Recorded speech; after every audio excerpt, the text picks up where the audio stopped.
Oh, do this again. Pause the music. Oh yeah, that did it. Okay, perfect.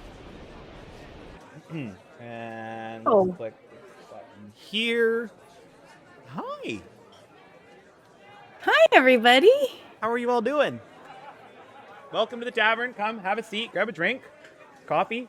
There's a 5 fresh pots of coffee on the. What did you just do? We haven't even started, and I've already kicked my desk. Okay. Wow. Oh, sorry, everybody. Sorry about that. Sorry about that. Oh Sorry my about that. goodness. What I was gonna say is we really should get the door fixed. Well, yeah. When you haven't opened the door in, like this long, it's kind of expected that the hinges will seize. Well, realistically, yeah, it's been pretty bad. I feel bad about that. A little bit. But hey, you know what? We're here. We're doing the things and the stuff and the things. Greasy Gobo, thank you very much for the follow. Welcome to the community. I'm glad you're here. Mm-hmm. There's been a few followers over the last couple days. I'm going to go through these people. I'm going to go through them. Let's start there. Nordic Spartan, 8 days ago. Thank you very much for the follow. I'm going to butcher this one, but Kaled311. Thank you very much for the follow. Hyrukulon. They're a guild member. You should get their name right. I recognize the name, though, because they just joined in the Discord not too long ago. They did. So welcome. Thank you for joining us, and welcome to the community. We're glad to see you there. I've seen you in the Discord chat. And Shin909, thank you very much for the follow and welcome. We're glad you're here. Welcome to the tavern, friends. Yeah. How's everyone doing? I hope you guys are all doing well. I know it's a weird time to stream, as was the last time we streamed. We streamed in the middle of the day on a weekday. And then this time we streamed in the middle of the day on a weekday. But there's a good reason why. There is. Well, there's a good reason why I'm home. Well, that's what I'm saying. There's a good reason why we're streaming right now. And why is that? It's your birthday. It is my birthday. That's my birthday. It's his birthday. Somebody buy that man a drink. More coffee, please. Yeah, more coffee. More coffee. Bring me more coffee, please. Really appreciate it. Yes, it is my birthday. I am 32 years wise. And just another year ticked off the calendar. So, Dragoon, you're actually able to join today due to the non-student day. Hey, welcome. We're glad you're here. Yay! Welcome. Yeah. So, forgive me if I seem a little tired. I am just a little bit tired, but I have a cup of coffee. So, is it because you were out for your birthday? I wasn't, actually. I had a celebratory get-together with a bunch of my coworkers on Saturday. We got into the skooma a little more than some of us, a little more than others. But we got into the skooma and the high elf whiskey. And yesterday was me sleeping on the couch while Nyx slaved over the kitchen all day to make a Thanksgiving dinner that is like 3 weeks late. And let me recover. So I was not really on my feet until probably about 2 o'clock in the afternoon when I finally was able to actually get up without feeling like I was going to fall over. Okay, so that explains the message around 6 p.m. or 7 p.m. yesterday for me. Yes, it took me a little while to actually do that. Thank you, Arthuria Dragoon, for the drink sliding over. I do really appreciate it. For those of you guys that are listening on the podcast, if you want to hang out with us, we do the episode live. Every time we do an episode, it's live on Twitch. You can see us over at twitch.tv/the Loreseekers ESO. You can come join us, watch us goof up, make stupid comments, and realize that there are some parts of our episode that we cut out because they're just absolutely ridiculous, and we decide to just completely cut them out. So you get to come and hang out and be a part of that. So, but there's a lot of people in there making comments of the fact that they're older than 32. I'm older than 32 as well. You are. I am. Oh, it's okay. You can be the young guy at the bar. I'll be the young guy at the bar. Bacon. Yeah. What have you been up to? It's been a long time. It's been too long. And the last time we did an episode, it wasn't even a full, I don't know, what do we call it? A full episode, I guess. We did like a Tavern Talks the last time, right? Yeah, we did. Yeah, that was mostly because there was no time for lore, which was unfortunate. But we did do a lore on the fly, which was fun. We did. You read a book. I did. I read a book. Yeah, what have I been up to? A lot of real life. I thought work was calming down, and then work suddenly sped up again. Very, very, very, very quickly. I had a work trip where I was actually out of town for a few days, very last minute.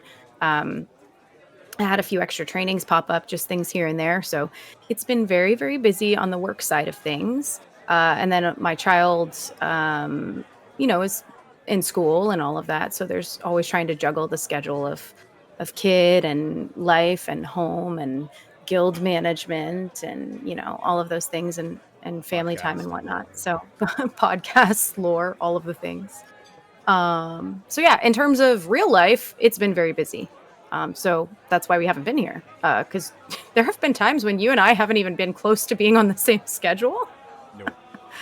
So it's been a ride. I messaged you and you've been sleeping. Yeah, well, same. Wait, what? Yeah, well, same to you. Is not uncommon, but yeah. We did go on vacation. So my family went on vacation, and then unfortunately we got sick while we were on vacation. So that was a struggle too, because we had tried to plan a stream sometime before or after that, and then it just didn't happen. So that was very, very busy. But in the game, what have I done? Yes. Well, let's see. What have I done? I've done quite a bit of Necrom stuff, but not the main quest. Because apparently I don't have time for that. As I cry. I did have a time to do Tipsy, though, with you all. Since we've done a show last. I did Vet Hellraw with you all on Tipsy. That was a really fun night. Let's see, what else have I done? I took a quick jaunt in New World for a hot second, which is not ESO, but they did do a big update, and it was kind of like this druidic, I don't know, yeah, druidic, it's the best way to put it, kind of content update. And I logged in and transferred my character to another server and haven't had time to log in since. Oh my. So that was where I dabbled a little bit outside of the game for a hot second. Other than that, I've just been doing, guild management stuff, thinking about holiday ideas now that hopefully, please let things slow down a little. Please, divines, if you hear us, please. I would like to do multi-platform guild events again. Can you please give me some time? Please? That's all. So I've been thinking about some different things we can do for the holidays. Hopefully we can get some of those up and running. One of these, I guess he's an okay friend.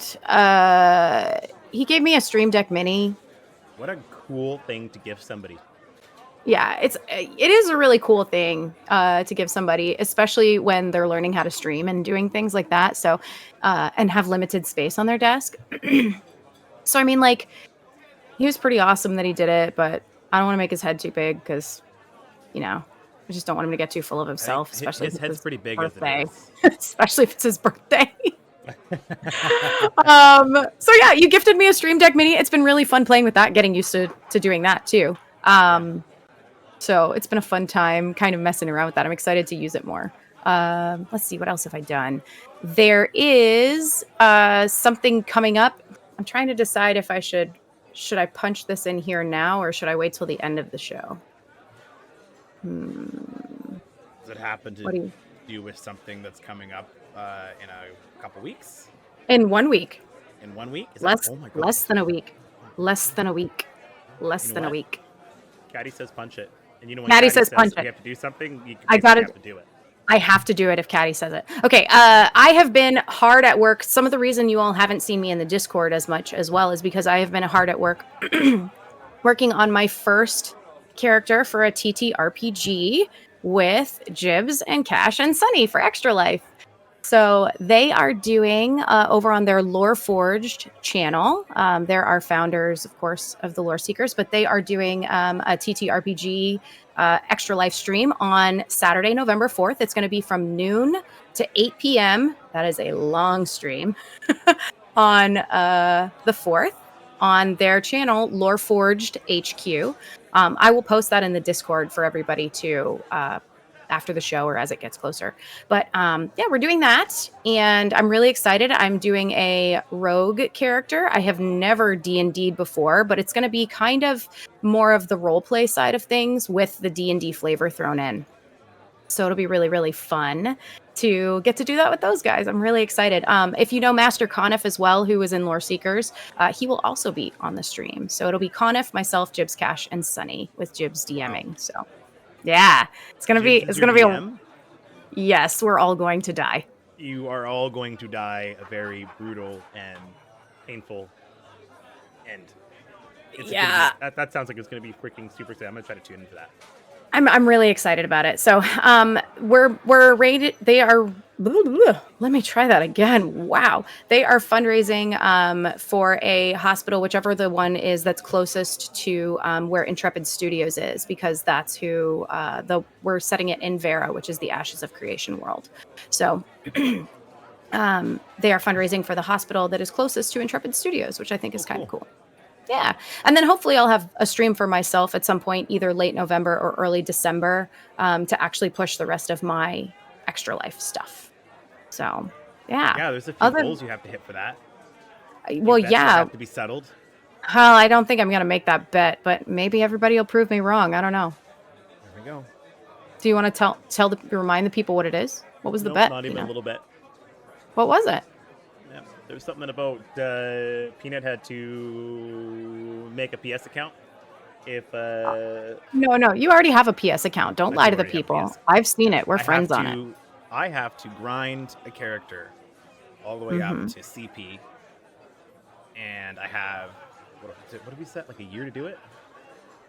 Yeah, I guess I'll give you that time. Yeah. Yes, Caddy, I have to get a PlayStation.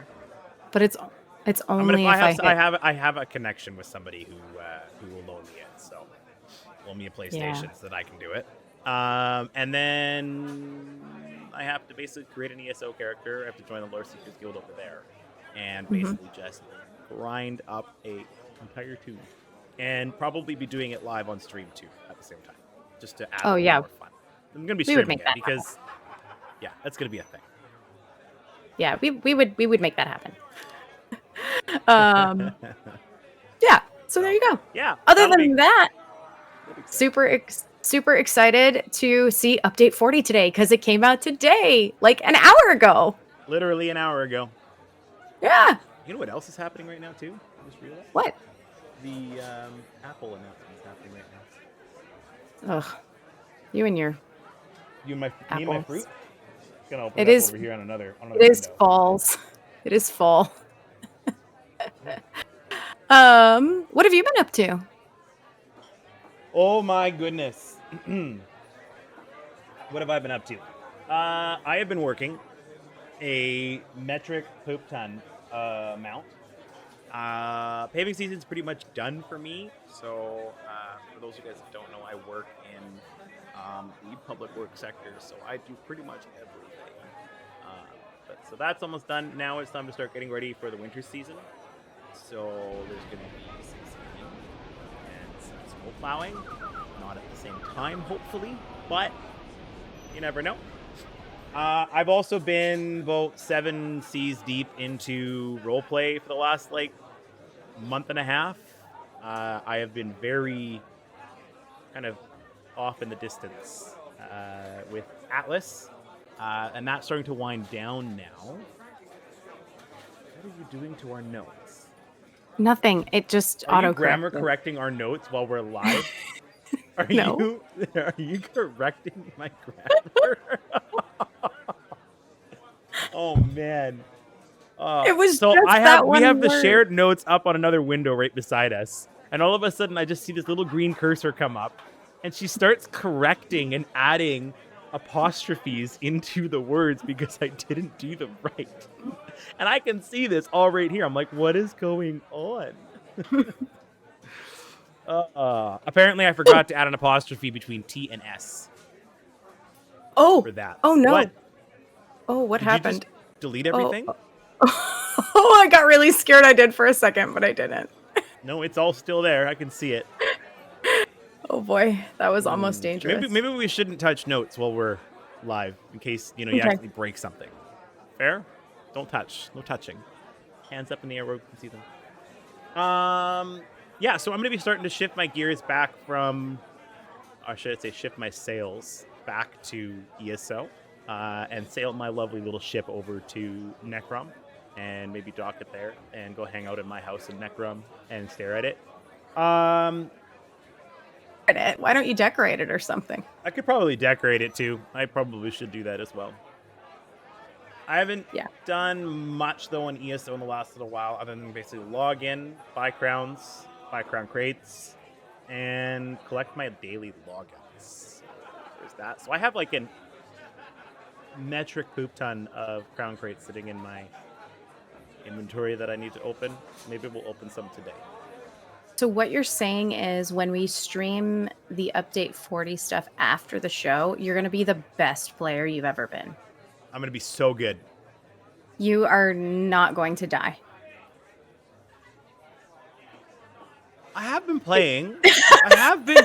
Okay. That was a really long pause. It was a long pause. Yeah, I have actually been playing a little bit. There were a couple days there where I did jump on and I did a little bit of the Witches Festival. I did do a couple things in the Necrom event that we just had, the Talvani Peninsula event.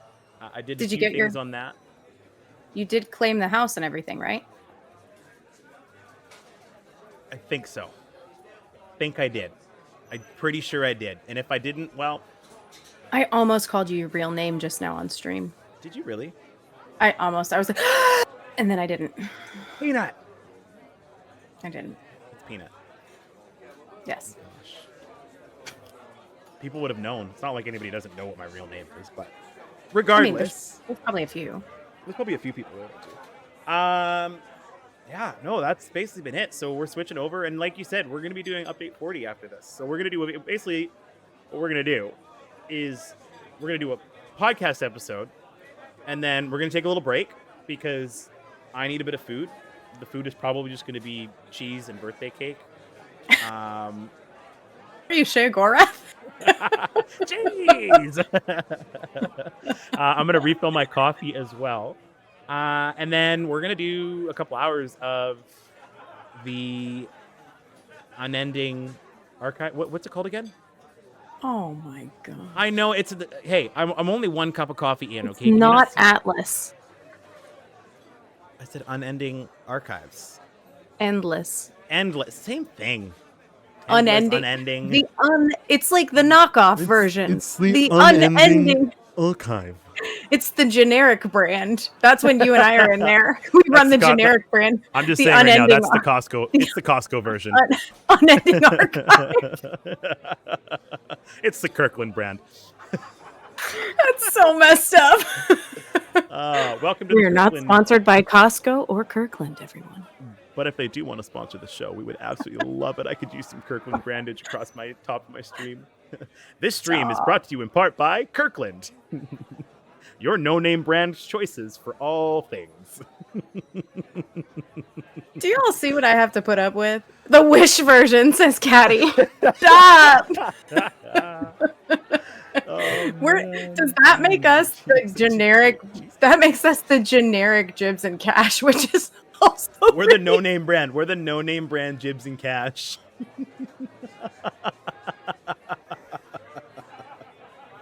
I'm done. I don't know if I'm gonna make it. All right, that's the show. Have a good night, everybody. Just kidding. We're not going anywhere. My goodness. So wow. Jibs and Cash knockoffs. That's us. Oh boy. the Temu version. It's getting worse. It's getting worse. Oh God. Oh Oh my God, we have to move on. Oh. So normally in this situation, I would have I was going to have an audio clip for this. Unfortunately, I suffered some catastrophic failures in my audio files. So what I want everyone to do right now, because we're the generic version. because we're the generic version or the Temu version or the Wish equivalent. Everyone in your heads right now, I want you to picture that loinclothed individual walking into the tavern, and he says something along the lines of, "I've been looking for you. I've got something I'm supposed to deliver. Your hands only." Why is he wearing a loincloth? He's wearing a loincloth. That's literally what he wears, a loincloth. No, isn't he at least in like a... No. Like, he's basically naked because he sweats so much. He figures that the fresh air would dry him off and keep him at a regulated temperature.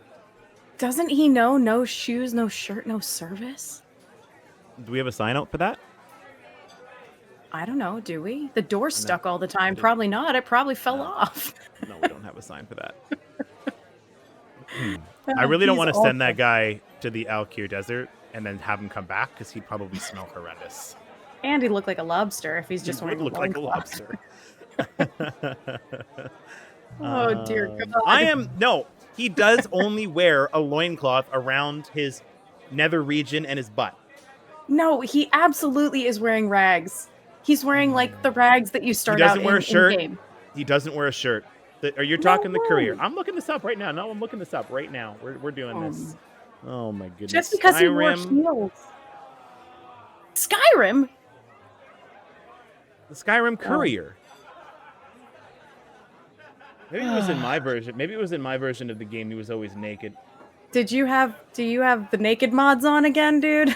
I don't know. Everyone's learning so much about you. I swear he always ran up to me in the snow when it was snowing in a blizzard. We know it's your birthday, but he at least has a tunic on. Come on. Yeah, he does. Isn't there one that has just a loincloth? I thought it was one of the couriers that just had that. No, there's not.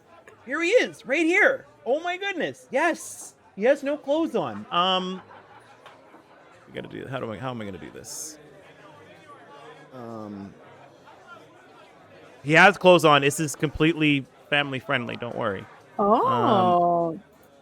Rob the Princess says it is a common bug for NPCs to just randomly be naked. So maybe he was naked. Maybe I just had a naked thing. Maybe. There he is. Yeah, we're gonna let that one go. He was there. See? He had no clothes. He's just wearing his rags. He's just wearing his rags. Every time I heard that courier come in, I pictured him dressed like this. Every single time. Every time in Jib's and Cash's episodes. With heels. Sometimes with heels. Absolutely. Wow. Okay, well, yeah. That's not how I personally pictured him, but you know what? You do you.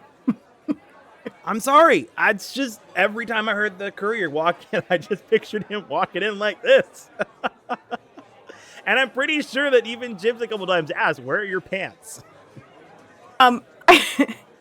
Here's my question. Where the heck does he carry the mail then? Because don't ask that question. You don't want to know.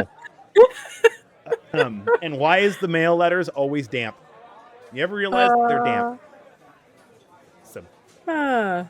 Goodness. Sweaty butt papers. Wow. Okay.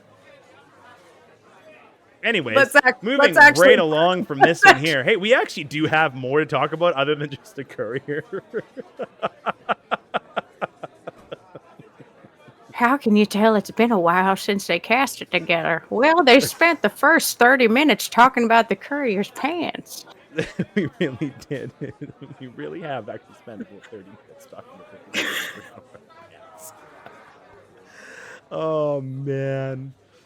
Wow. Okay. Well, you know who does wear pants? Sometimes. Witches. Okay, I was really wondering where you were going with this. I had no no idea. That was a terrible transition. Terrible. Do they usually have pants festivals too? My lore lesson's better than that transition, okay? Okay, I really hope so, because if your lore lesson is about witches wearing pants. Don't Oh don't my challenge me. goodness. Oh my Oh, whew. goodness. Okay, rein it in. Whew.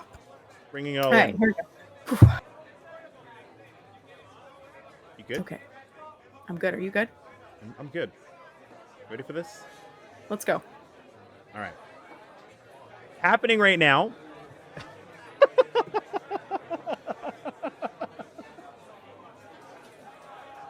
Witches are wearing pants. It's a thing for the Witches Festival.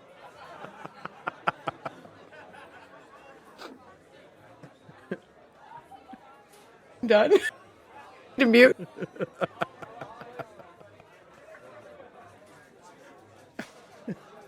Okay, I'm back. Whew. Okay. Sponsored by Dockers. Stop, Daddy. This is one of those things that gets cut out, or maybe doesn't. No, not even a little bit. I ain't cutting this out. This is way too long. Oh my god. Whew. The Okay. Witches Festival is happening now. So you can log in, do your quest. I believe you have to speak to the lovely witch, the Hargraven witch, if I remember correctly. Yep. Every day, fellow unique boss type for the first time each day to receive a Dremora Plunderer skull. The boss, I believe... The house is creaking oddly. I'm not normally here during the day, so I'm hearing new sounds. The boss can It's because be... it's spoopy season. Someone's coming to kill you. There's a ghost in here. It's probably the Courier. The boss can be... I hope he has an on arena, an incursion, delve, final dungeon, trial, public dungeon, and world bosses. Are world bosses part of it? I thought they had. They are. Oh, okay, perfect. No. Regular plunder skulls have the chance to drop anytime you defeat a boss monster, and the Empress area will have the first piece of the end of year mount, the Horde Hunter, or a sock. Good job. I thought you for a take your- guy. Did you take your Dwemer drops this morning? I took my Dwemer drops this morning. I really did. I'm so proud of you. Oh, thank you. Yeah, what- you've done a couple of these already, haven't you? I have. My drop rate hasn't been very good, though, if I'm being honest. Everything that I've gotten out of the skulls is stuff I already have. So that's a little sad. That's unfortunate. Ooh, What I are the really, bosses what I in that really, archive gonna drop? probably. I hope so. I hope so too. One of the things that I really want that I didn't actually list out there, but is in the article. Have you seen the little ghosty netch? There's a ghost netch? Open up the article. Open it up. Open it up. There's a little netch, and he's covered in a sheet, and he has 2 little eye holes, and he's the cutest little thing ever floating around. It's so cute. Is he on there? Hold on. Is he on there? He should be on that one, right? Look, he's floating next to on the very top picture. He's floating next to that dark elf. I know. I must have it too. I want it. Look at how cute he is. It's so cute. Apparently, the drop rate isn't great, though. So I think I'm going to end up buying him with tickets. Because you have to get, like, these little pieces of cloth or something to make him. It's listed in here what they are. Oh, there he is right there. Isn't he so cute? There we are. It's So he's right literally here. it's a little sheet with, like, his little tentacles out the bottom. And he's got 2 little glowing green eyes. Okay, so how do you get this guy? You got to buy him with crowns? No. He's not with crowns. He's either fragments that you get from the plunder skulls, or you can buy him with tickets. There's like little... you have to have 10 shreds to make him. 10 shreds of cloth. So, but he's really, really cute, isn't he? He kind of goes along with in the previous year, did you ever see the pumpkin netch? The one that they had that was the pumpkin I've smashed on his seen it head. before. Yeah. So he's like the new version of this, which is really cool. I like it. I'm all about spoopy Netches because he looks so cute. Yeah, He's he is adorable. really cute. Really, really Absolutely cute. adorable.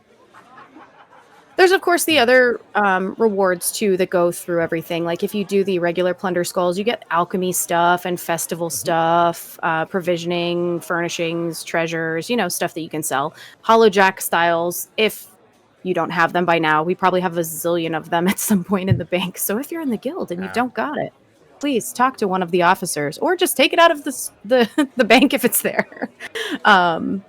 Lots of different things that you can get that you can basically just sell for golds during the event, which is kind of cool. I know it's also kind of annoying when you get big stacks of stuff, but apparently it's yard work day. I don't know if you can hear that, but someone is absolutely right outside my window with a blower right now. Oh, that's amazing. I can't hear anything, so I am so glad because it sounds like they're blowing grass out of the entire brick street outside. So glad that nobody can hear that. yeah, our yard work guy is come and gone, it seems, already, so. Yeah. You also can get the new Crowborn Hunter outfit style. Have you seen that one?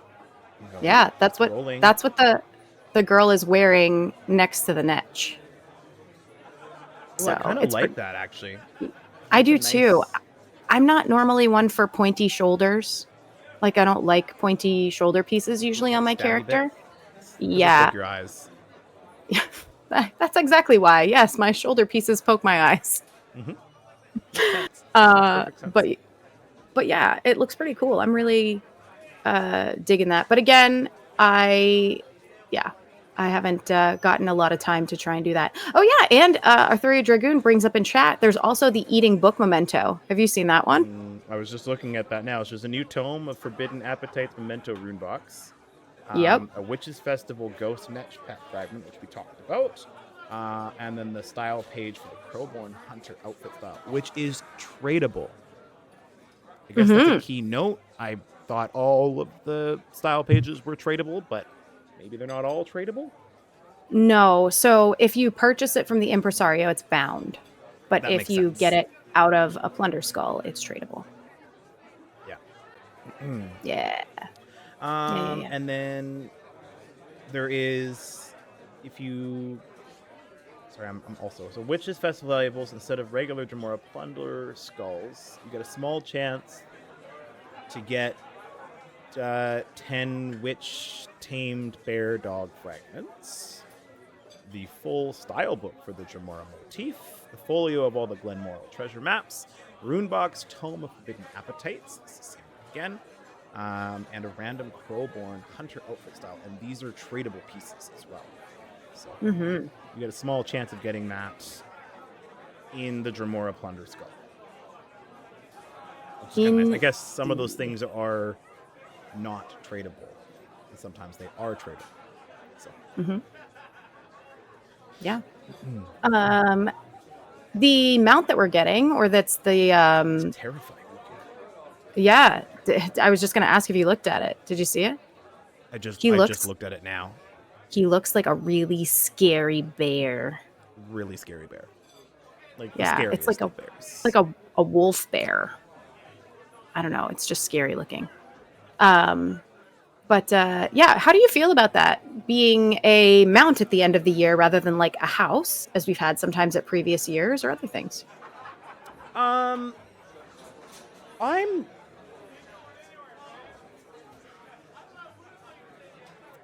A house is always nice. I'm gonna be honest with you. A house is always nice because it's a free thing. Mounts are hit or miss for me. I'm not like super excited about this mount. It's a cool mount. He's cool looking. He's creepy looking, but definitely not one that I'm like, oh my gosh, I need to have that. There's a couple mounts in the game that I have been like, I need to have this mount. This one, I could probably not get all the pieces, and I'd be okay with that. I probably still will get everything I need to do it, but the house is nice because at least you're getting like a tangible item that you can kind of put different things into, and you can decorate it the way you want. It's unique, right? What's going to happen in a lot of these things is everyone's going to be running around with the same mount. You're always going to see the same thing all the time. It's like, okay, cool. Everyone's got this cool mount. But so I'm on both sides. Mounts are cool. Don't get me wrong. But I could let this one slide personally. What about you? You're. I mean, oh, there you go. No, I'm good now. You're good. I'm muted because the lower mower person. outside. Yeah, mower person. Anyway, yeah, I actually think that this one's fair because we just got a house. So because the Telvanni event, we just got the house. I'm good with it being a mount. And for me, I think the other reason that I'm good with it being a mount is because it's a different mount. It's not like here's another horse, or here's an Indrik, or here's another like a griffin style, flying animal or whatever. I think it's cool because this one is a different style mount than what we've seen previously. So I think that's why I'm good with it. But I do think that this year I haven't been as, I don't know what it is. Like, I think the stuff is all really cool, but for me, I actually kind of liked the pet that we got at the beginning almost the most out of everything that they've had. I do like the outfit, but I haven't combined anything to make it because I don't run a lot of alts and I don't really see my Bosmer Nightblade wearing that outfit, to be honest. But it's not that I won't get it. Like, I think at the end of the year, if I have enough tickets, I will absolutely get it and morph it and do all of the things to make the outfit. But I haven't been as like go hard on my tickets as I have been in previous years. But I do want to get that mount, and I do probably want to get the costume before the end of the year. So I'll go back and try and do it. But I think also just you get to a point where with real life, sometimes you miss so many logins or so many tickets. And then all of a sudden you're like, okay, well now I'm so behind. Like I'm going to have to pick and choose what I want anyway. So it is. Yeah, you kind of have to like get the pieces that you need to do all the different parts. It's like, well, I'm kind of out of time. Like you said, the nice thing is we have 2 nice long events to finalize the year, because I mean you get tons of tickets through the New Life Festival, and the Witches Festival as well has a bunch of tickets that are up for grabs. So this is kind of like if you've missed out on a bunch of events previously in the year, these 2 events are kind of the ones that'll kind of really help catch you up. And probably get you through to the final pieces. You might have to give one of those items up, but you're going to get a bunch of tickets this time around. If you're not buying motif pages with tickets, and you're not buying the group repair boxes and whatnot, you'll probably be able to get a couple of these items for this year. Yeah, for me this year, if out of everything that we've been able to morph, I have to give up one thing, it would probably be the skin. That's fair. Yeah. So that would be my one to do. And yes, Aramithius said, life is really inconvenient sometimes, but it's better than the alternative. Agreed, my friend. Agreed. So it also looks like they're offering from the assistant the Morpholith fragments and the Quasi-Griff fragments from last year. And the Quasi-Griff from the previous. So if you missed out on the Morpholith, or you're missing, that last morph, you have to get the Morpholith. You didn't have enough tickets to buy it. It looks like you can buy it now. All the fragments you need to finalize something you missed last year, which is nice. Yeah, and one of my personal favorite furnishings, the Ruby Candlefly Gathering, you can buy, which is nice. Ooh. I like that one a lot. It's a good furnishing. Cool. Yeah. That's Witches Festival. Yeah, pretty much. There's a few other things that we didn't mention, but they're all like variations of collectibles or things that you can get out of the Witch's grab bag from previous years. So yeah, always nice to be able to grab those last couple fragments or whatever, or like even styles from previous seasons. Those grab bags are actually quite fun, and they only cost like 2 tickets. They're dirt cheap, so you can easily pick a bunch, but you can only have one at a time in your inventory. I learned this last event. You can't just buy like multiples of them. You have to buy one open it, buy one, open it. Mm-hmm. Yeah. Daily login rewards for November. Can you believe it's already going to be November? No, that's wild. Isn't that Wild. just ridiculous? Yeah, it's crazy. Like we blinked and we're done with the year. How did this happen? Exactly. Ooh. Okay, this is going to be a cool. You saw what you know what I just saw, didn't you? I do. I've already seen it, but I know what you just saw. So there's some really good emotes in November. I might actually have to like put it on my phone to remind me to log in every single morning before work, and get all these different rewards. But you can find this on the Elder Scrolls Online webpage. It's in their news section. But there's a bunch of stuff. So obviously with daily login rewards, you get things like crafting pages, you get resources, you get materials, mimic stones, those kind of things, gold, Telvar stones, and whatnot. On the 7th day, you get an emote. Sit and drink emote, which I'm going to be using quite a bit. That is an amazing looking emote, and I really like it. So that's on day 7. Me? Never. Drink? Never. It's not like you own a tavern. True. It's not like we own a tavern. You're not wrong. On day 14, so the following week, there is 250 Seals of Endeavor. You know, I really like that Endeavor Seals are showing up in the login rewards. It's kind of like you do all your endeavors, you do your weeklies, you get your 200 or 300 Endeavor tokens for your week. And then you come in, and on the 14th, you're getting 250 seals. That's a decent drop of seals that can really kind of push you over the top for an item that maybe you've been holding out for a while for. So that's on the 14th. And then this is the one that really caught my interest. This one is excited. This one would like to introduce to you a new house guest. On the 21st day, there is a house guest. It is a Khajiit. He is an investigator who sometimes needs a break from his casework. So he can be found in your home if you do happen to claim him, and all you have to do to get him is log in every single day and click that little claim button. You have to log in for 21 days, basically. But yeah. You have to, 21 days of the month you have to log in. But you can have him hanging out, and his hat is the coolest looking hat I've ever seen, and his outfit, I want it. Have you done his quest? I have not. So I'm going to have to go find him and do his quest now because I need to know about him. Start of Elsewhere. He's literally one of them. Elsewhere. He's one of the very first people you come across in one of the towns in Elsewhere. All right. I agree, Caddy. It is a good quest. He's kitties, she said. Yeah, he's great. He's a fantastic character.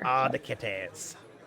Yeah, you definitely should go talk to Mizik Thunderboots. For sure. And they didn't actually show the list of everything for the month, but I guess we'll get that. No, I am sad I missed this month's emote. You and me both. On both platforms. I blame my work trip because I actually did. I went to the effort to take my laptop with me for my work trip when I flew across the country. And I was so tired, I never took it out of my bag. Oh, man. That's sad. That is so sad. What are you doing? But true. So sad, but true. So that's okay. This next month must log in. We'll be doing it, even if it's just taking it out, logging in, because I want to get Mizik Thunderboots. You have to. You have to get it. Yep. That moves us into, it is the end of the month, which means today, on October 30th, a certain update that I think a lot of people have been waiting for. This is a big one. Today's the day. Update 40 has officially dropped. We're going to break it down for you guys. We're going to talk a little bit about it. We're going to kind of give everybody the lowdown and the rundown of some of the big changes that are coming. Some people have already logged into their accounts and have seen the blessing of the divines bestowed upon them for, some writ crafting and whatnot. As we watch the market crash. The market is going within to hours. just absolutely crash. 100%. Yep. Oh, So, yikes. yeah, let's get into it. Yikes. We're going to switch over to the showcase, and Bacon and I are going to disappear for a little bit, but we're still going to be here talking. Actually, you know what? I think I can do this a different way. Let's do this. We're going to try this impromptu adjustment. I'm going to disappear. Oh, uh-oh. Peanut. Goodbye. Video capture. There it goes. And then I'm going to switch this over to showcase. And then I'm going to make myself reappear and make Bacon appear. And none of it worked. Only the most professional. Only the best okay. quality. I know. Remember, we're only the Wish version. You're not wrong. Deactivate and then activate. Bless. There I am! Oh no, technical changes on the Loreseekers stream. No way! No tech changes. None of that. And then I had Bacon, but... Oh, there you are. You're over here. Where did I go? You're there. Oh! See? There I am. I made it work. Update 40. Let's do this. All the amazing things, all the fun stuff. I got to interact with the page. Holy mangoes. Well done. I don't know why it didn't want to scroll for me. What is going on? Showcase. I changed it. Oh, it's still... Oh. Oh? That's because it's very important, Aramithius. There it is. I He had said, the and Crown my- Store showcase. He said, and my phone is convinced that Loreseekers has to be in all caps. It does. It's a very important term. So, update 40. Let's talk about it. Let's break it down. Let's do all the things and the stuff. Brings all new improvements to Tamriel's adventures. Update 40. Endless archive previews. Here we go. We're diving in. Learn about some of the key additions. What did you just do there? Oof. Oh, okay. I forgot wasn't I forgot my camera was reversed though. I should have gone the other way. This way? Is Nope. that right? That way. This way. There you go. Diving in. Okay, back to what we were doing.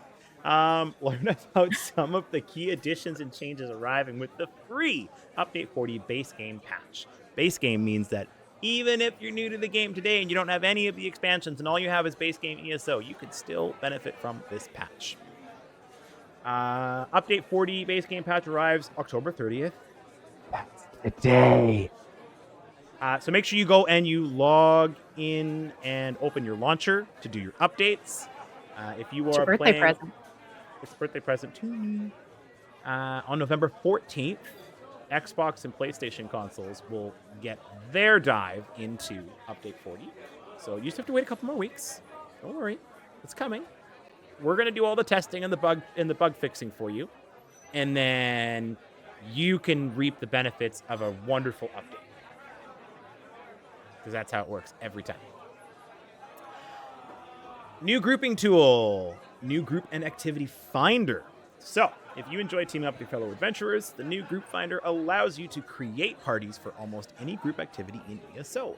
This includes dungeons, arenas, the upcoming Endless Archive, trials, PvP, and more. More being battlegrounds, Tales of Tribute, all those other really fun things. And zone content I'm seeing in this preview down here as well. You can choose to make a listing and find players to fill out your existing group, even when you're starting solo, or you can search for a group that already exists and wants to do the same content that you do. This new tool also allows you to tune the criteria your group members must meet, including CP levels, whether they use in-game voice chat. I didn't know in-game voice chat was a thing on PC. It's not. It's probably listed for consoles because it's the same announcement for everybody.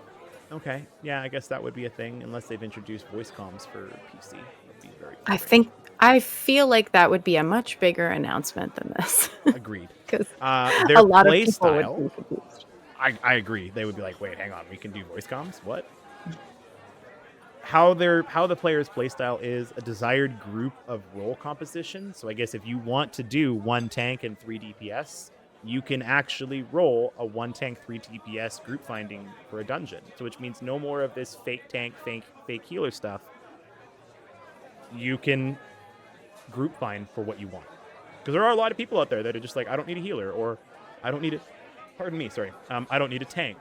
We just want, 4 DPSs or, a different combination of things. You can do that. You can 4 tanks. You want to take 6 hours to complete a dungeon. So this is the new group finder. Jump in.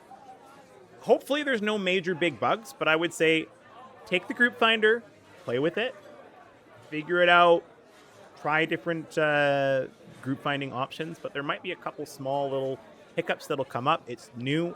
People are figuring it out, so be patient with it. Sometimes these things take a couple weeks for people to figure out how they work. But the fact that we can now do a group finder and activity finder for trials is going to be huge for the community. So long are the days of standing in Craglorn, spamming zone chat, looking for a group. Now you can just jump in and do it. It's still going to happen. It is absolutely going to happen. There's no ifs, ands, or buts about it. People are still going to. It's going to happen. It's still going to happen. 100%. It's still going to happen. But that's okay. It's good. Yeah. With the new group finder, teaming up with your fellow adventurers should be as easy as ever. Dos, it's been 9 years. It's been 9 years. Thank you for finally giving us a trial finder. We really appreciate it. We love you. Please don't hate us. Grandmaster crafting stations. You know what? You dove into this one yourself a little bit. Would you like to talk a little bit about the Grandmaster crafting stations? Sure, I can. Okay. I'm not the know-all be-all on this. No. But it's really exciting. The new Grandmaster crafting stations are coming, which means gone are the days of having to have 8,000 crafting stations in your guild home. You will now only need 4, which is great. We talked about this the last show, I think, a little bit, but it's finally here now. So you can take basically all of your previous crafting stations, feed them into these other crafting stations, and they're joint crafting stations within these 4. So because of that, you will be able to have a lot more space in your guild houses, or have smaller guild houses even. I was talking about that the other day on Snug Podcast with the crew over there. Imagine now basically someone could technically have the Snug Pod as like a guild house.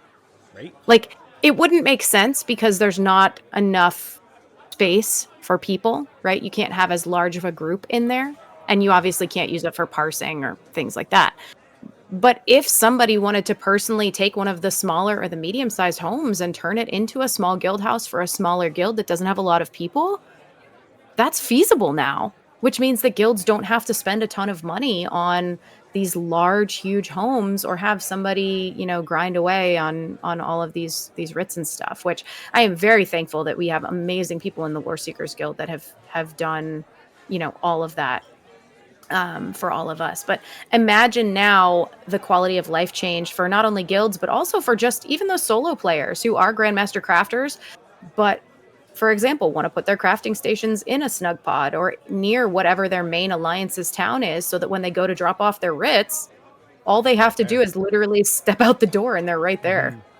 Mm-hmm. That is a really huge quality of life update for people. So people are really, really excited about that. The next one is the one that we were joking about tanking the economy, and it's the changes to jewelry crafting. So again, we kind of explored this, I think, a little bit on the last tavern talk that we did, but just as a quick refresher, I'll use Caddy because she's in chat as a great example. She did her before and after. So before the update, she had 61 chromium plating, and after the update, she had 632 chromium plating. So much chromium. So much chromium. So yeah, it's basically to try and get it in line and align it with other. She says, "Wee!" It's to get it in line with the other crafting skills. Jewelry previously was a really huge grind, a really big time commitment, a really big money sink. If ZOS is tanking the economy, then who's the DPS? That's a great question. That's a great question. The jewelry If it's crafters. if it's the DPS to our personal wallets, I would say it's Microsoft and Bethesda, but that's another story. Yep. Yeah, so the jewelry crafting updates have gone through. So there's basically no more grains, only platings from here on out. Grains are now going to be converted in the update 1-to-1, which means that anything that's listed as grains that's just kind of like floating about and not able to be consolidated until you open it or whatever, those will be called ancient grains. It's basically a 1-to-1, like I said. So 10 grains, 10 platings, 10 ancient platings for 10 platings. I don't think that's right.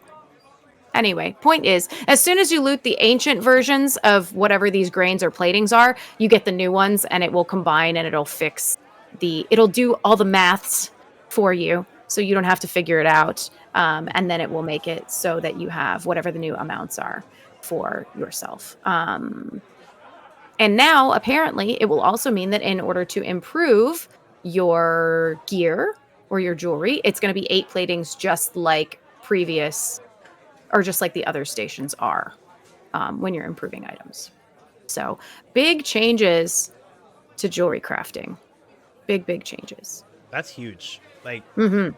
I have to say, like, it's taken a while for them to get to this point, and I understand, like, jewelry crafting was supposed to be, like, top tier, but to the same point that you had made is very few casual players were ever able to swap out jewelry or craft up gold level jewelry without having to drop an ample amount of gold to do it. Well, and then yeah. you're basically limiting those people. Like, I myself wasn't really able to start doing gold tier jewelry, and I still can't. Now I can, but prior to the update, I still couldn't. I would be grinding for weeks just to get all the materials I would need to get that one ring or that one necklace in gold. So now I'll be able to actually go through most of my characters in gold outfit jewelry for those sets.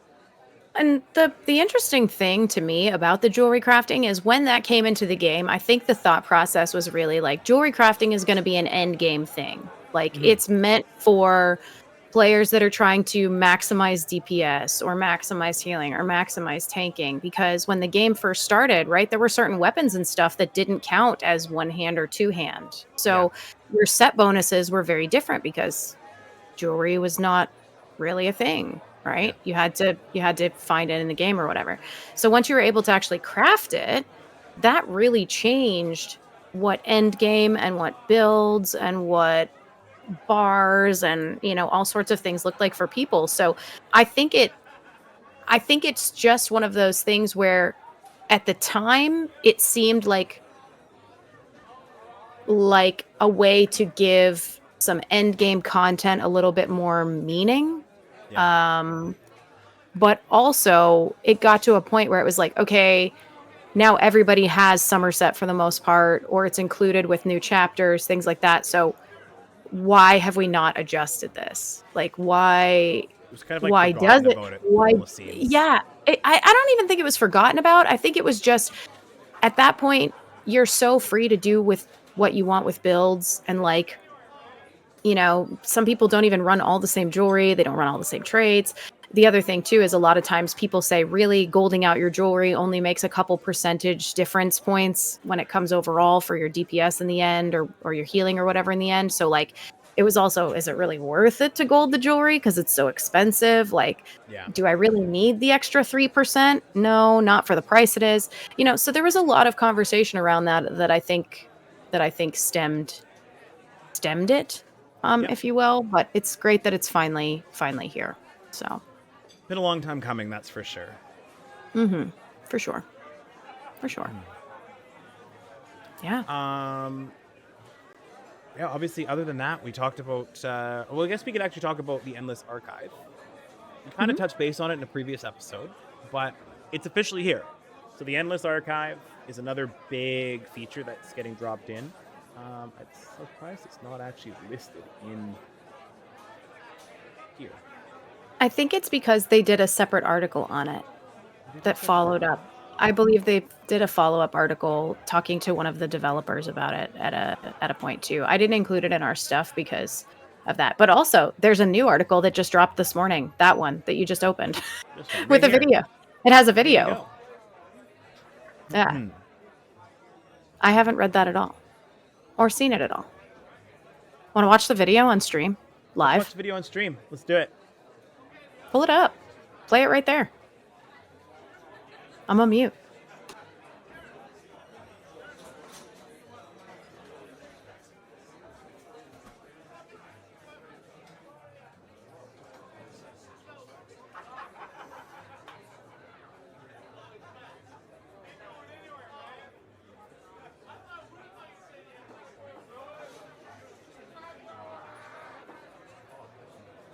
Yeah.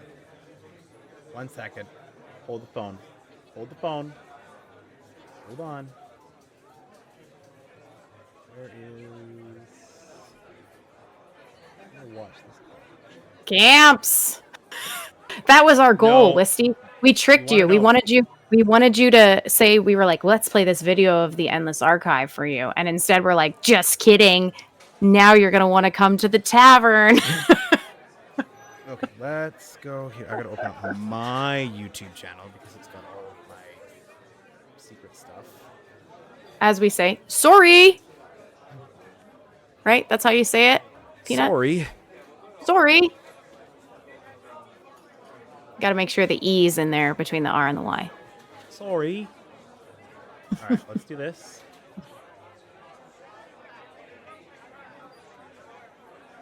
This video literally dropped 4 hours ago. Perfect. Yeah, that's what I was saying. It was literally dropped this morning. And then I go like this. Yeah, sorry about that. Sorry about that. Just give me 1 second there, babe. Sorry. Window capture. In 3 middle. I was making fun of how Peanut says it. Always. Always making fun of me for this stuff. Wait until you hear the lore lesson. I don't even know what the lore lesson is. I know. Something about lore. Something about lore.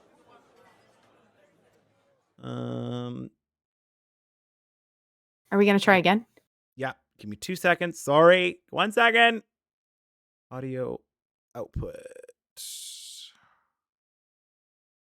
We are so professional. We're really good at this. This is really what keeps the people coming back. It's not our content. It's the dumpster fire of us. Dumpster fire, which is amazing. The absolute dumpster fire. That is Toasted Peanut and Gone Crazy Back Soon. That's the one I think we want. Team Dumpster Fire. What if we made shirts that were like on the pocket? It just had a little dumpster, and then coming out of it was a little peanut and a little bacon. Like that. Drop a thing and I'll see what I can do.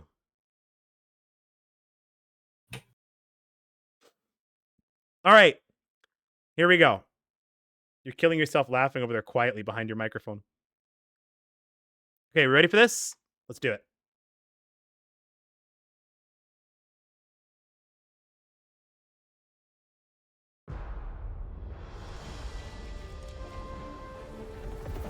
Get ready to venture into the Endless Archive, an all-new PvE activity that challenges you with waves of randomly generated monsters and boss encounters. Available to solo players, duos, and those with a companion, the Endless Archive ensures that no two expeditions are alike, with its dynamic encounters and unique rewards encouraging repeated playthroughs.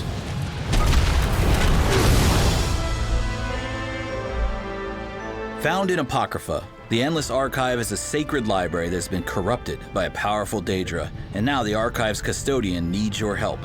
As part of the Update 40 patch, the Endless Archive is completely free for anybody that owns ESO, which means you don't need any specific chapter or DLC to dive right in.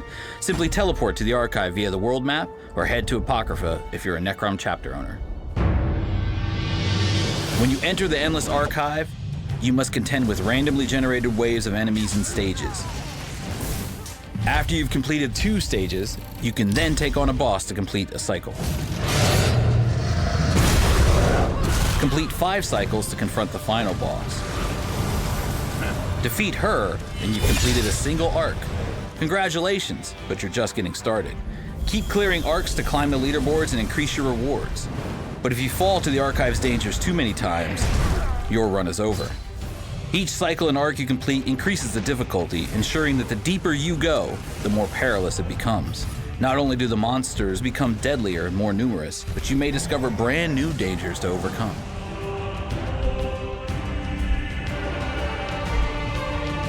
To help you survive the Archive's many threats, you can acquire 2 different perks or buffs, known as Verses and Visions.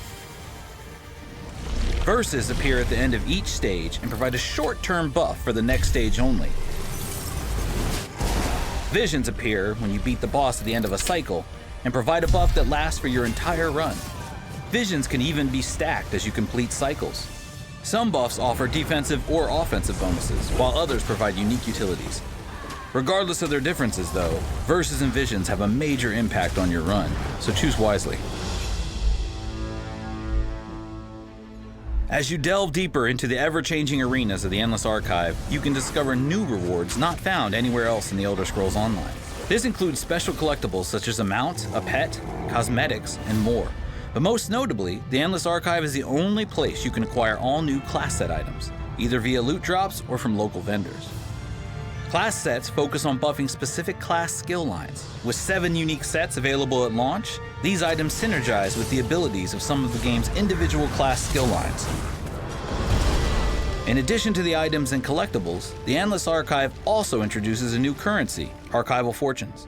You can trade these within the index starting area for class set items, style pages, furnishings, special items, and unique account unlocks. These account unlocks can permanently increase the power of your verse and visions, allow additional verse or vision choices, and much more. The more archival fortunes you earn, the more you can empower your future archive runs, helping you delve further and further.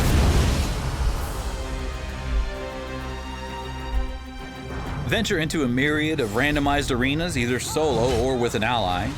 Contend with waves of monsters and challenging boss encounters. Climb the leaderboards to earn powerful and unique rewards. The Endless Archive is a brand new PvE activity for all of Tamriel's adventurers. Good luck.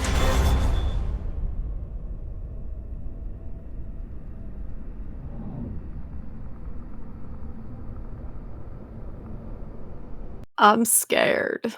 That is amazing. I like how, where was it? The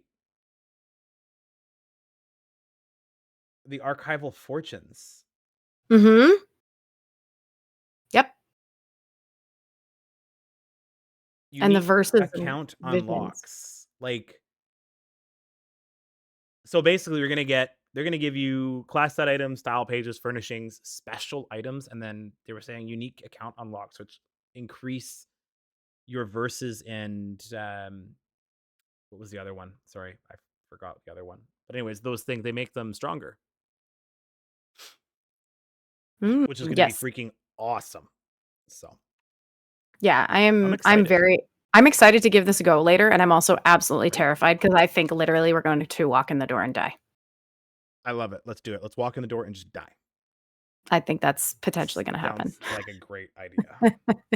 I think These that was account- Brian Wheeler maybe narrating that too. He's one of the combat leads. So sounded like him to me, but yeah, that was a cool video. I liked it. Right? You think that It was very Finn? well done. I don't know. Sounded like Wheeler to me. Maybe it was Finn. I don't know. Could be either. I don't know. Either or. Either or.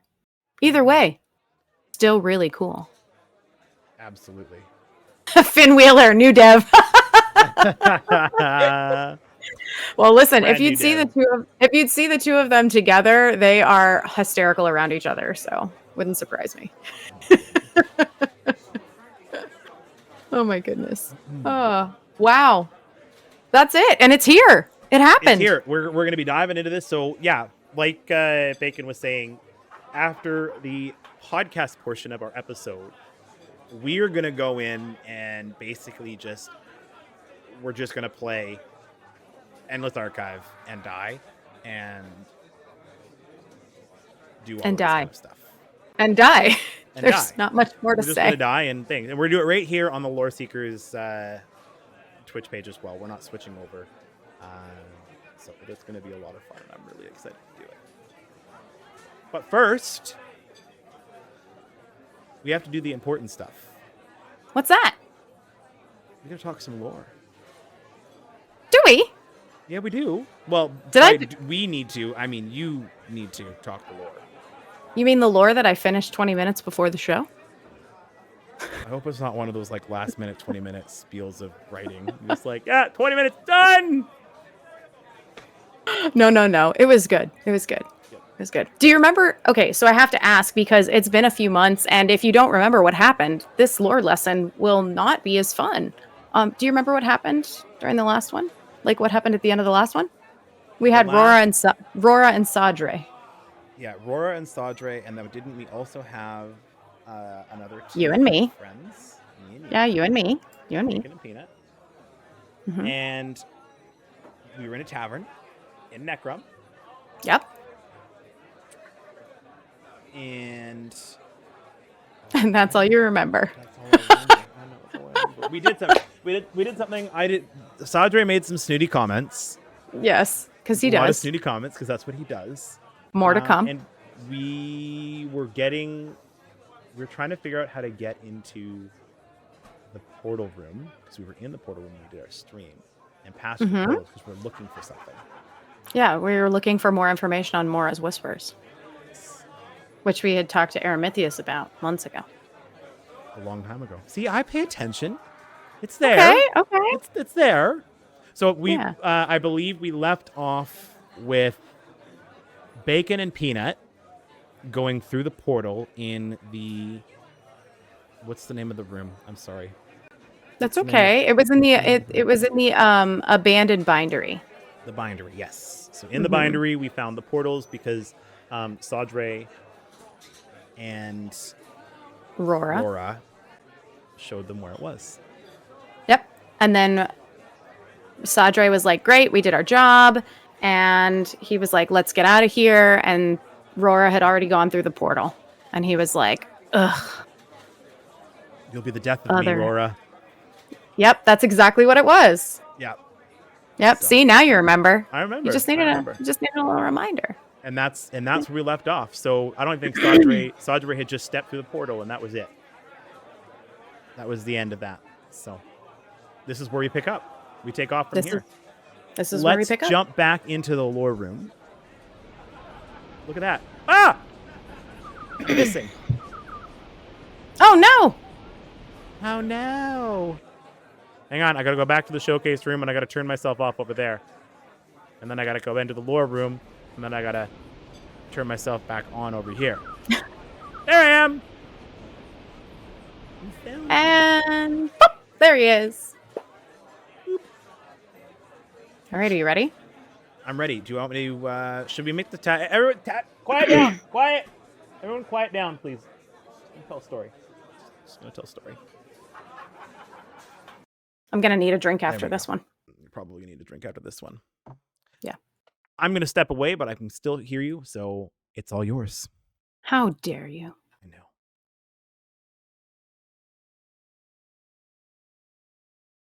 Lore Lesson 6. Lost in the Stacks. The humming of the great green portal could still be heard behind the two lore seekers as they stumbled slightly forward after passing through it. The sky was a bright hue of green with deeper tones of blacks and greens dancing across in an almost lightning-like pattern. Small flying books could be seen whirring about in the air, and a large watcher stood guard over the circular books that formed the portal's mirror-like shape. Almost as if on cue, a rumble of thunder rolled in the distance, and an inky black rain began to pour down on the two friends.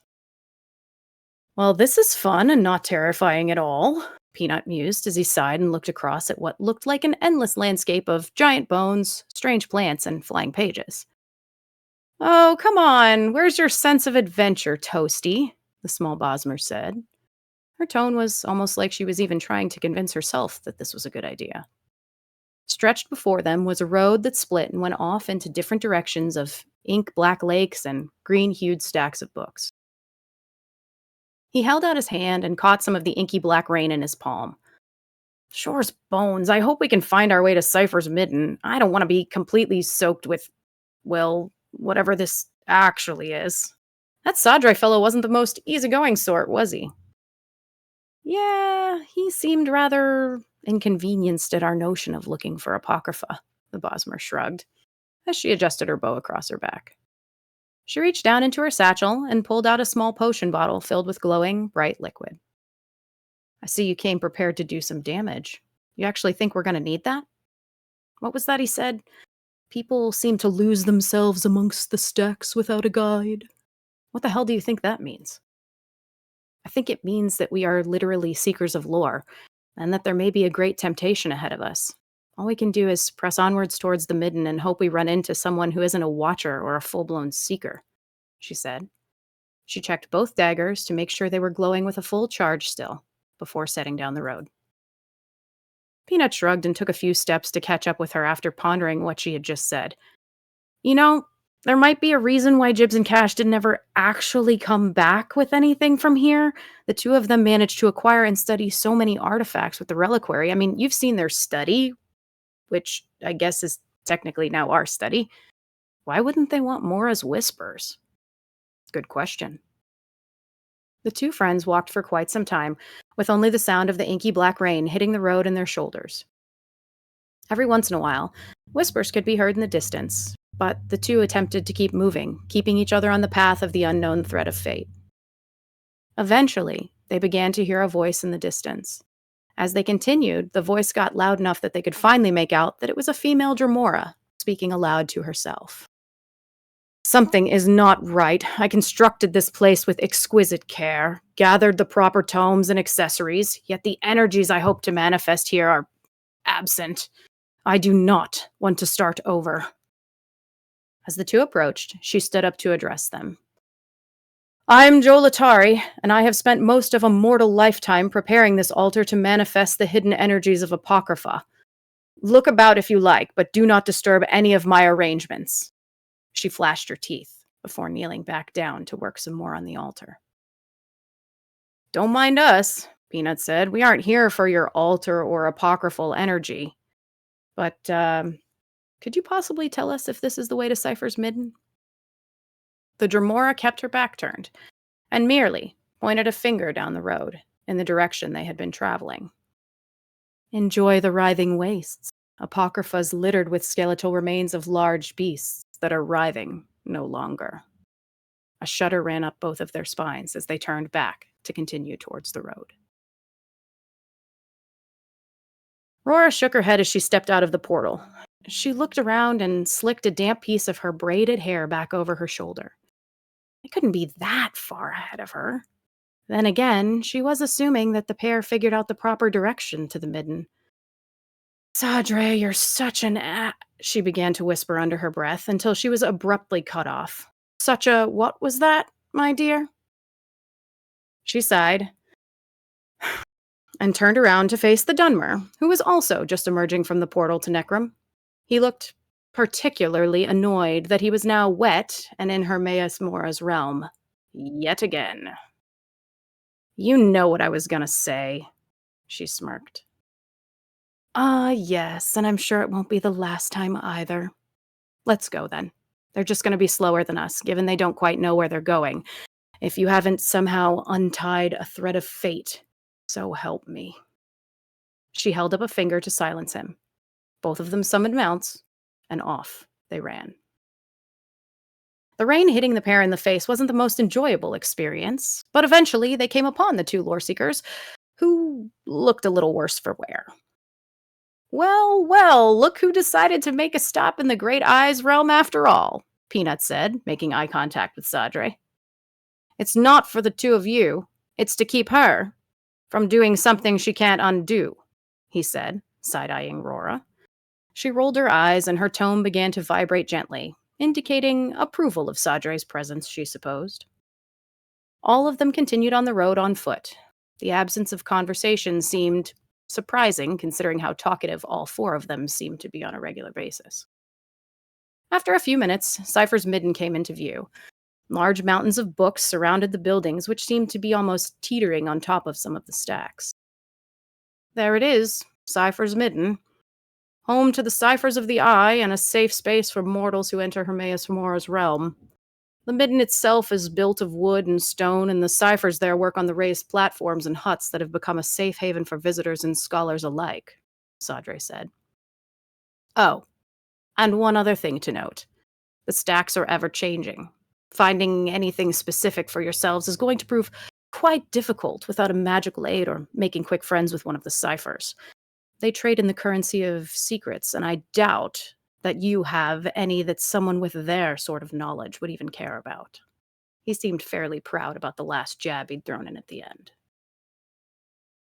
So, who are the ciphers of the Eye? The small Bosmer asked, looking towards the stacks with curiosity in her eyes. Rora chimed in quickly. They're mortals from Nirn who have been selected by Hermaeus Mora and invited to Apocrypha. They're catalogers, researchers, librarians of a sort. They constantly deal with the knowledge that comes into this realm from the rest of reality as we know it. And they can be both incredibly knowledgeable and incredibly frustrating at the same time when you want to find something. Well, we aren't even sure what we're looking for, so not sure that part's going to make much of a difference to us, the Bosmer replied. The party rounded the road and found themselves with the choice to either stick low and walk through the bottom of the stacks, or to climb a set of stairs to some higher stacks of books and upper buildings. There's no possible way you could know where to go up or down, left or right. For goodness sake, you barely even found yourselves here, Sadre started. He hadn't noticed the pair of Loreseekers already discussing something intensely amongst themselves. I mean, it's Daedric, right? It moves on its own. I'm sure it's got some sort of a magical property to it. Two stood huddled together, concealing something from Rora and Sadre. They quickly put it away once they felt Sadre's eyes on their backs. Rora had started towards the stairs. Not that way, Peanut called out. I think through the stacks. And he gestured with his head towards an opening between 2 large book stacks. Rora turned, and without question, the party began to walk through the endless stacks of books and pages. After a few turns and feeling like they'd walked completely in circles, an opening finally appeared. Once through, they realized they were now standing along the back of one of the great stacks that had a small wooden building balanced on top. Below, a middle-aged Imperial wearing crimson and green armor stood, reading a book. The wood elf felt compelled to speak with her first. Excuse me. We're hoping someone might be able to help us with Mora's Whispers. The party all stood in silence. Yep. Find it slightly creepy that you know that, but then again, we're in a place filled with infinite knowledge, Peanut answered. While I may know exactly what you seek, I do not fully know why fate has brought you here yet. How your threads entwine, what sorts of unraveling may be happening, well, that's not for me to determine, she said, consulting the book in her hands. All right, out with it. What do you need? Sadre said to her, crossing his arms and awaiting an answer. A tome, of course. From the Libram Cathedral. You have got to be kidding me, Rora said, looking for some sort of mercy from the cipher. That's my price. I trade information to them for secrets from you. I'll be kind and share beforehand, but I expect you to return tome in hand. The Great Eye has tasked me to trust you at this moment, and I will not break that. You will find the rest of what you need from Mora's Whispers can be acquired from the cathedral, if you come back in one piece. Careful, travelers. In Apocrypha, the danger is not that you might fail to find what you seek. The danger is that you might succeed and be destroyed by it. The cathedral sat partway between the portal to the bindery and necrum and Cypher's Midden. Thankfully, by the time they arrived just outside, the inky black rain had mostly stopped. The cathedral itself looked more like a giant open-air library made from stacks of twisting books and some stone. Massive bookshelves lined the circular, almost arena-shaped space, and glowing green glass lined the top, and in the center above, a chandelier of sorts hung. It was made up from books and strange glowing apocryphal plants. Intricate metalwork twisted towards the top until it reached the twisting pillar of books that held it above the page-lined floor, and seekers and tome shells danced above the shelves, floating and cataloging the flying pages that seemed to be finding their way into the glowing green sky. The party of 4 sat crouched behind one of the bookshelves along the wall. Okay, so that doesn't look so bad. It's just a few seekers. We need, what was it, I think? Lurker skin, some tentacles from the Watchers, and some sinew from the Seekers. So it should be a piece of cake, Peanut said. He hasn't arrived yet, Rora said, taking a deep sigh. Who? The Prime Cataloger. Sadre's tone was even. Even he sounded a bit like he was trying to hide some nervousness. The Prime Cat... Oh no, the Bosmer said as her eyes grew. As the words passed through her lips, an absolutely massive seeker floated down from the top of the cathedral. Oh yes, Sadre smirked. He seemed to be slightly enjoying the panic growing within the party. Well, shall we? Well, we aren't getting any closer to home just sitting here. For the lore? Peanut questioned. And the wood? I know. This isn't Cyrodiil, and we aren't taking a lumber mill with the guild, said the Bosmer as she laughed. It must have been a joke between them from battle beforehand. Rora and Sadre immediately began to glow green as runes and shields surrounded them. Let's get this tome, get your antiquity, and get the heck out of here, Rora said through gritted teeth. So be it, Sadre said through his teeth as he shot a green triangular rune straight into the back of the Prime Cataloger. Tentacles shot out from Sadre's tome, and the giant beast turned to face him. Arrows flew, and staves glowed. Cries rang through the air as the party began to whittle away at the health of the great beast. The tiny wood elf flashed across the cathedral, flanking the large seeker and pulling twin daggers from her belt, unleashing a flurry of blades. Just when it seemed like things were going well, the Prime Cataloger shifted their gaze and spun rapidly, suddenly becoming 3 from 1. That's not good, Peanut shouted as the party split to try and handle all the shade versions. Pages flew around the room, and the wind from the tornadoes of books was only getting stronger the more they fought. The party was now so spread out that it was getting difficult to keep up with each other. Can you 3 please hurry up? I'm not going to be able to keep it here all day, Sadre yelled over his shoulder. The party seemed to be starting to get overwhelmed by all the additional seekers and other apocryphal creatures that were being summoned. 2 of the shades had finally been eliminated, but Rora heard a small voice cry out, "Toasty, no!" And she watched as the fury of the small elf came to light. The small Bosmer pulled the yellow potion off of her belt, chugged it, and suddenly empowered and angry at watching her friend being struck over and over until he was on his knees. With a great primal cry, she unleashed a spectral bow shot right into the face of the shade.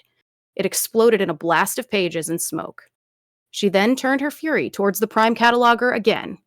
Let's finish this, she said through her teeth. She once again flashed across the center of the room to help Sadre. By then, Peanut was standing again and charging a heavy attack. Without notice, the cataloger began to raise up and charge a large attack. Pages lifted to the sky, and a tornado of books began to surround the 3 who were all about to unleash an absolute barrage of final blows. All 3 of them were suddenly knocked back to the ground. Rora, who was just out of range, suddenly felt true fear for the first time in this fight. It was now or never. She felt the buzz inside herself grow stronger, and her tome lifted in front of her hands. She saw flashes of people, a tavern, but not one that she recognized, and a great red eye. Through her visions, a great beam of green light shot out from the book, the crackling and sizzling of its power, melting everything in front of her. When she was done, all that remained was a charred corpse. She stood, breathing heavily, staring at the large pile of tentacles as book pages fell to the ground around her. A hand on her shoulder broke her trance. Well done. It was the warmest Sadre's voice had ever sounded to her. the two Arcanists walked over and helped the two Loreseekers to their feet. "Everyone all right?" Sadre inquired. "I will be once the massive potion hangover wears off." "Well, that was a fairly impressive thing, Bacon, but I've seen better," Peanut said, bumping his partner in the side. "Next time, do that sooner, okay? Maybe next time you shouldn't be laying on the ground during a fight," she said, as she began to gather what they needed from the bodies of the monsters with her dagger. She broke her seriousness finally with a quick flash of a smile. "We'll find the tome while you gather what you need," Rora said. Rora and Sadre made their way over to the stacks of books in the shelves. Their fingers both danced over the bindings of the books, waiting for the sign that they had found what they came for. As her hand passed over one particular tome's bindings, she felt a small pull in her palm. "Could it be? Is this the one?" she whispered. She hovered her hand back over it again. "Do you feel it?" Sadre asked. "Yes." "Then follow the thread and take it off the shelf." And so she did. Back at the midden, the cipher seemed overly pleased with herself as the party emerged from the break in the stacks. "I see you've returned perhaps a little worse for wear, or perhaps not. Did you find the answers that you seek?" "Well, we found what we needed to complete this." Peanut held up a piece of armor towards the woman. It was shaped like a small watcher and had numerous small eyes. "I don't think we'll be using it at the moment, though. We've pulled on the threads of fate a bit too much at the moment, we think. I think we'll take it back to the tavern and have a better look at it there," he said, smiling over at his partner. "Oh," said the woman, her lips curling into a bit of a smirk. And what about you two?" She aimed her conversation towards Sadre and Rora. "Well, we weren't really searching for anything." "You and I both know that isn't true, Rora," she answered. "You've been looking to see where the threads have been pulling you for most of your life. Did the great eye show you anything?" She held out her hands, waiting for the tome. "I mean, nothing that I understand, just some dusty old tavern and people I don't know. I mean," she began to hand the book to the cipher. And then, there it was on the cover. A red eye with one single teardrop. Where have I seen that before? She glanced back at the two Loreseekers, who were lost in their own conversation. And then, it hit her. On the side of the small Bosmer's satchel, and around the man's neck, hung small charms. A red eye with one lone tear. Their conversation stopped and they turned towards her, seeing the cover of the book in her hands. And they glanced at each other. Peanut nodded. "You've always got room for one or two more at the tavern. Always need people who are willing to have our backs and who can navigate the threads of fate," he said, first looking at Rora, and then to Sadre. Her eyes welled with tears, and she lifted her eyes towards Sadre, searching for words. "Well, don't get all emotional on me," he said. "I suppose I could use a drink." As if it was meant to be, a rumble emanated from the green skies, and a light inky rain once again began to fall on the endless stacks that held the small party, their fates now tied together. That's it. The end. The end. For now. I like it. I love it. Oof. That was a long one. Yeah. That was a good That was- one. I like the fight. Thank you. Yeah. Yeah, it was a fun one. I'm gonna be honest, I had a different when I was writing the first lore lesson, I kind of knew that I eventually maybe wanted them to come along with us, but I wasn't really sure how soon it was going to happen or if they would appear later down the road and we would just kind of leave them in Apocrypha or Necrom or whatever. And then I was kind of writing this one and I was thinking about it. I'm like, no, it would kind of be fun if we put like a little button on this portion of their story. And maybe we'll see them again later. Maybe we won't. I don't know.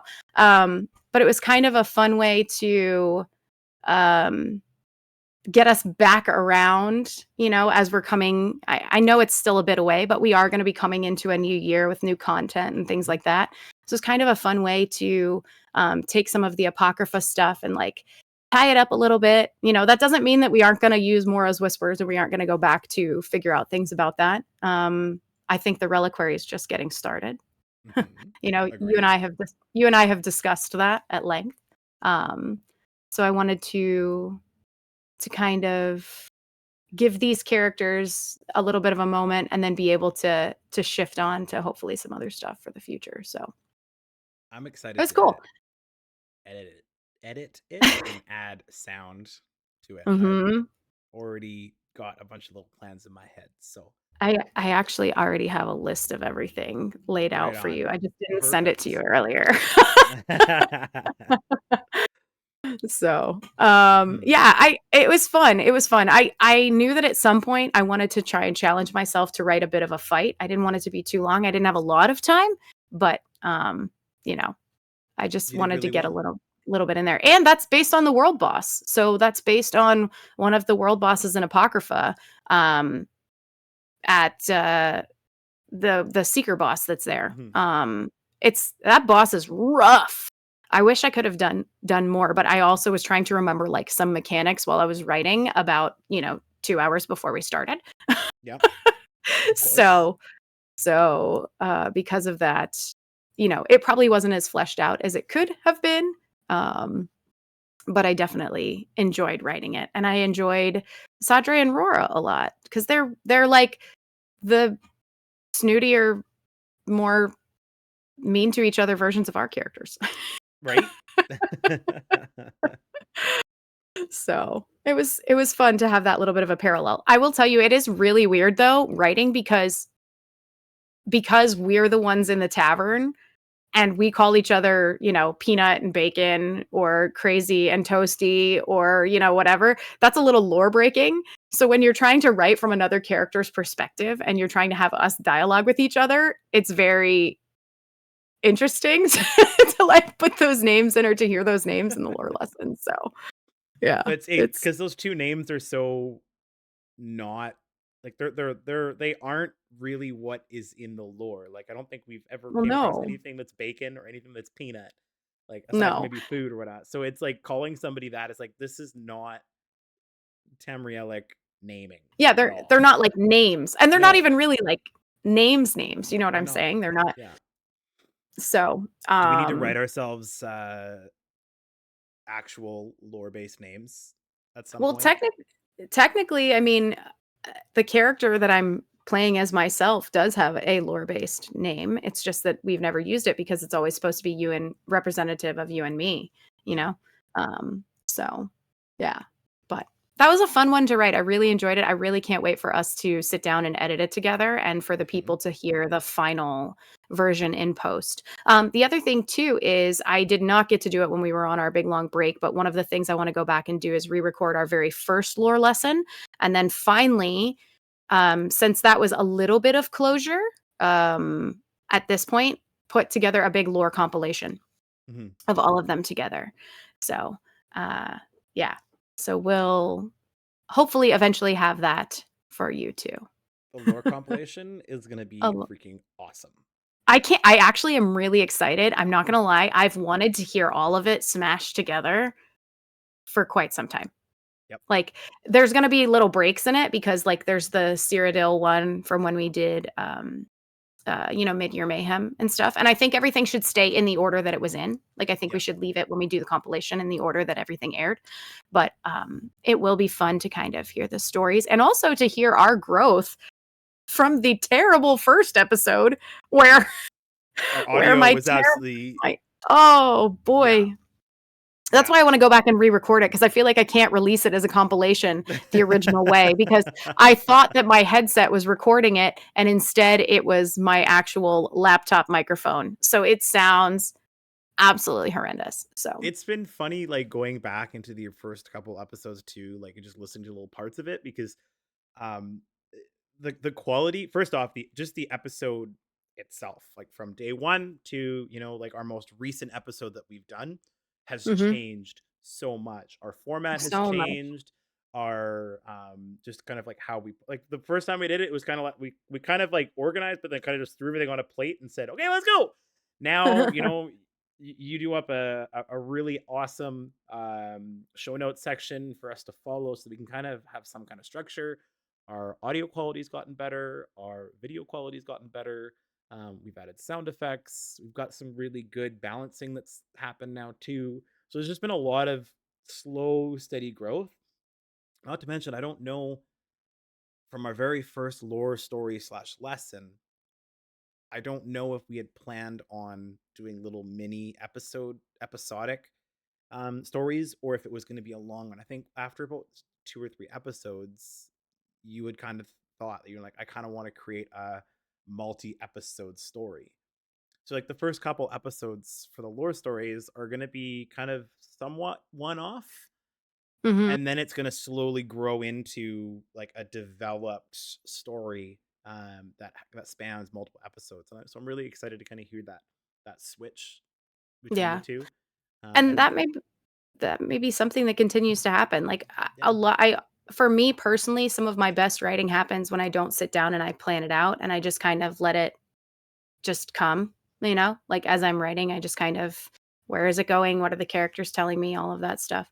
And how does that fit within the world and the lore, and what am I seeing and where am I seeing them at? So for me, sometimes that's even hard because I can't plan ahead. I don't know if it's Mhm. going to be multiple episodes, but it just depends. Like the whole Rora and Sadre thing. Last time, if I had continued the story and had more time, it would have been completely different than it just was now. Yeah. Right? So like, I don't know which is better. Maybe it's a dragon break. I don't know. I'm not sure. But yeah, Who knows? pretty fun. So Well done. I'm excited to edit this with you later on this week. yeah. So actually try to get these episodes out and live a lot faster too, because we know that I have a tendency to drag on my editing, and I have to It's work on okay. getting better. You just like to squirrel I a do. lot. I really do. So, but that's awesome. No, good work. I'm excited to see what the next step is for the next episode. Hopefully we can get one more Rora and Sadre episode in before the end of the year. At some point, we'll see. I don't Maybe. know. It's going to depend. I'm not knows? sure if they're going to be around for New Life or not. Who knows? Don't know. Only time will tell. Don't know. Yeah. I Wow. think that this has been. I missed this.